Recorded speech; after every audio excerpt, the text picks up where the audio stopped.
വളരെ ആക്റ്റീവായിട്ടുള്ള ഒരു കുട്ടിയായിരുന്നു.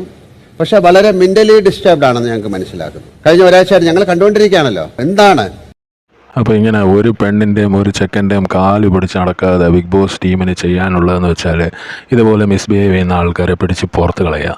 എന്തൊരു വൃത്തികേടാണ്, എന്തൊരു അപരാധമാണെന്നാണ് എനിക്ക് പറയാൻ തോന്നുന്നത്. വേറെ ചില വാക്കുകളൊക്കെ വരുന്നുണ്ട് വായിൽ, പക്ഷേ അത് മൊത്തമായിട്ട് പറയേണ്ടതെന്നാണ് ഞാൻ വിചാരിക്കുന്നത്. എന്താ ഇതൊരു സെബിൻ പറഞ്ഞ സത്യമാണ്. ഇതൊരു ഇത്രയും ക്വാളിറ്റി ഉള്ളൊരു ഷോ ഈ ഒരു ഗബ്രി ജാസ്മിനിലേക്ക് ഒതുങ്ങി പോകരുത് എന്ന് മനസ്സിലാക്കാനുള്ള ഇത് ലാലേട്ടന് അത് പറഞ്ഞുകൂടെ? ലാലേട്ടൻ ഇത് പിടിച്ച് പുറത്തായിക്കൂടെ? മൈക്കില്ലാതെ സംസാരിക്കുന്നു, തുമ്മുന്നു, അവിടെ കിടന്ന് അപരാധം പറയുന്നു, പോടാന്ന് വിളിക്കുന്നു, ഇത് ചെയ്യുന്നതാ മറ്റവനെ പിടിച്ചു വെക്കുന്നു, അവൻ വാട്ട് ദ ഫക്ക് എന്ന് പറയുന്നു. ലാലേട്ടൻ മുഖത്ത് നോക്കിയിട്ടാണ് വാട്ട് ദ ഫക്ക് എന്ന് പറയുന്നത്. ഈ മറ്റുള്ള ആൾക്കാർ ഈ ഗബ്രിയെ മറ്റേ ജാസ്മിനെ കുറിച്ച് പറഞ്ഞപ്പോൾ അത് പുള്ളിക്ക് ഇഷ്ടപ്പെട്ടില്ല. അപ്പോൾ പുള്ളി വാട്ട് ദ ഫക്ക് എന്ന് പറയുന്നു. അപ്പോൾ അത് കഴിഞ്ഞ് ഞാൻ പോവാന്ന് പറയുന്നത് ഇപ്പോൾ ഇന്ന് പിടിച്ചു വെച്ചിട്ടുണ്ട്. അവിടെ പിടിച്ചു വെച്ചിട്ട് എന്തിനാണ് ഇവരെ ഇത്ര